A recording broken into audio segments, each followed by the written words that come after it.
Hello, I'm Mark Charlie Valentine of the White Fox Talking Podcast. I'm delighted to be at Candlelighters today with Gareth Senior. Charlie, how are you? I'm all right, bud. I'm all right. Good. So, reason we're down here today is because, well, for me, I'm honoured to be part of it.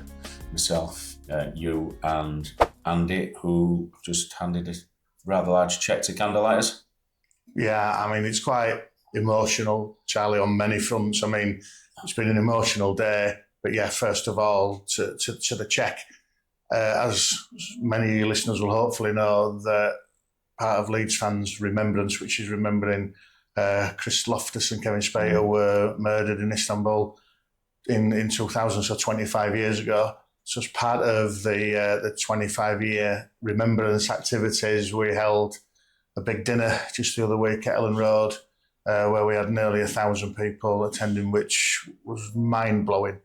And the aim of that was two aims really. One, to remember the lads and let their families see how important they still are to everybody, and to the city of Leeds and the football club.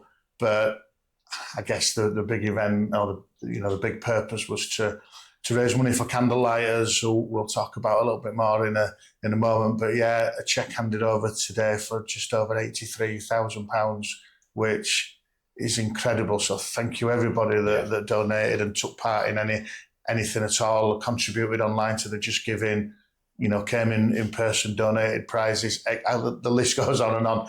I'm sort of dumbstruck by it, and £83,000 to these guys there at Candlelighters is over 10% of the fundraising for a year, and the difference that it makes to the incredible work that they do is off the scale. Yeah, and we've just been to see the facility that which we contributed to 15 years ago. Yes. That was 150,000, wasn't it? Yeah, it was around that. So the activities on the 10-year anniversary, we were all a lot younger then, and we were able to ride bikes and run and do tough mudders like you and Andy did, and charity football games and et cetera, et cetera. And the fundraising across those events was 140-something thousand, which all came to Candlelighters in 2010.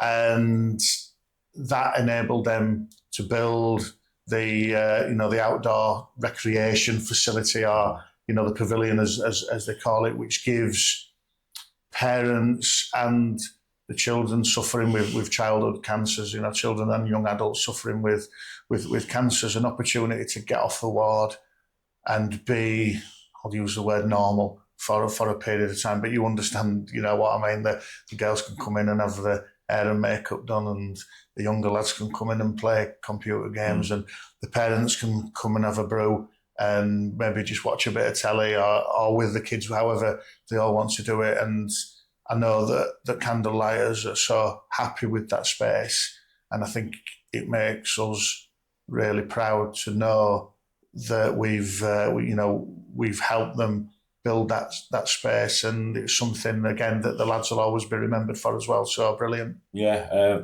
and after, we've been raising this money for that, over this time now, in memory of Chris and Kev, but then we've just been to meet little Noah.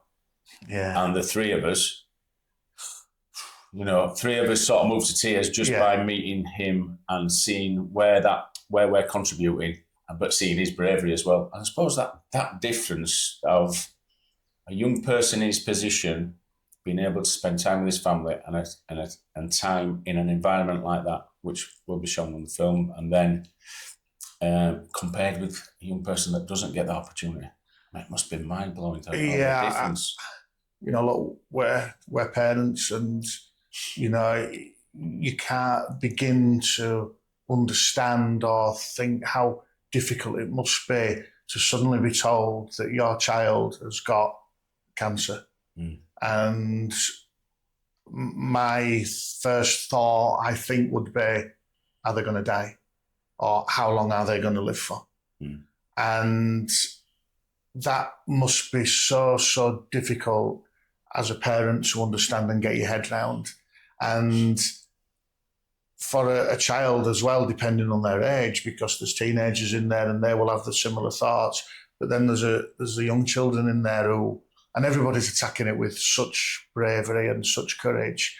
But without Candlelighters, who, if people who are on, first time hearing about Candlelighters or watching this or listening to this, I urge you to, follow the links on there, Google Candlelighters and understand them as an organisation. They're a self-funded charity. They support kids from all over the north. So it's not just kids from Leeds. That they were telling us that their sort of boundaries stretch right up into the northeast, across the country to touch into the northwest, and then down across into Humberside.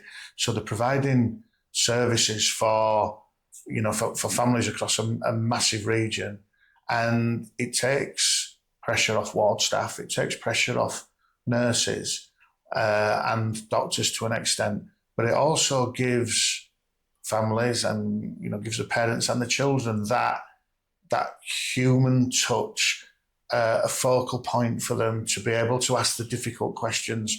But it also allows Candlelighters to give them the time that you will need as a parent or a young adult or a child to be able to process and try and comprehend what's actually going on to you as an individual or a person. And we've now seen at first hand with Noah and his family how important Candlelighters are. Like you said, all three of us were moved to tears. We had to walk away. I had to turn my back I couldn't speak. For a period of time, because you saw a young lad there in such a horrible situation. But he was probably the only one out of us who was laughing and joking and being chatty. But he was out in the open. He was out in the playground. His parents talked to us about how they used the pavilion, and without the work that people associated with Leeds Fans Remembrance, and also without the generosity of everybody at various times over the last 15 years, that facility may not be there. And I have a small involvement, as you know, and I'm really proud of what I've been able to do to support this. But like I've said before many times, it isn't about me. It isn't about you. It's about a collective. And football's powerful, sport's powerful in many, many ways, not just around this, but in many ways. And to see, a football family come together and money come from other parts of football, fans from other clubs who get it and understand it, gives me immense pride to see what the end results are. Yeah, I think on a personal level, to have in Chris and Kev's memory a focus and a charity, it also helps with our well-being. Yeah. And this is where I approach it from the mental health side, or mental well-being, that rather than just saying, right, it's 25 years, let's meet up and go out and remember the guys. Yeah. We're going out and we're doing something, and that's hopefully going to continue.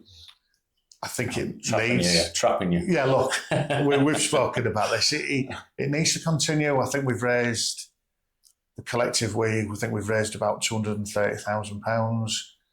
You can't stop on that number, can you? No, it's not. It's an odd number. It's a weird number. So then you have to aim for 250,000. But then you think, well, we've done 130, 140, and we've done an 80. So why are we just aiming for a 20? So 250,000 would be brilliant. Let's make it 300. And I think it just helps us refocus. But touching back on your other point about mental health as well, and, you've felt able over the last few years to be more vocal about your journey and how you've been affected over the last 25 years. And other things have given you a focus. You've found your way through, walking in the outdoors and alternative remedies and stuff that you spoke about at the event with such eloquence the other week. And you were able to grab that and do it, but it took you a long time to get there through a haze of drink. A lot of drink, yeah. And a strong possibility that you might not have been here today, because, you know, you've also been, you know, when we've spoken, you've talked about those battles, and you were sometimes that close to finishing it because of the experiences that you had in April 2000. But, you know, you found a way through and through the podcast and you White Fox work, you're able then to help other people. And if what you've done through that helps one person, then all of this that you're doing is worthwhile, Charlie. And I think you should be really proud of that you've managed to turn your life around for the better, and then spend the majority of the last 10 years or so helping other people as well. So there's a lot of good that's come out of a bad situation that we can't change. Yes. We wouldn't want to be sat here if, you know, if we could help it, if we could turn the clock back. But the reality is that we can't change what happened on the 5th of April 2000. None of us can, and we'd all love to, because it would be a hell of a lot different than it is. But what we can do is look forward with positivity to say that, well, we've done this work for Candlelighters. The podcast has come out of this, which is helping other people. And, you know, the whole sort of men's mental health thing has become a subject that people are less scared of talking about. You look at things like Andy Man Club and the great work that they've done recently as well with their walks, and the work that other groups do as well. And people are becoming more open about talking about their challenges. But yeah, I you know, if ever people say, well, you know, why are you doing it? Why don't we just leave it now? And I just think it's that, let's try keep something good going out of a really shit situation. Yeah. Wrap it up there, mate, before I start crying. Thanks for your efforts, bud. Thank you for all your support, Charlie. Cheers.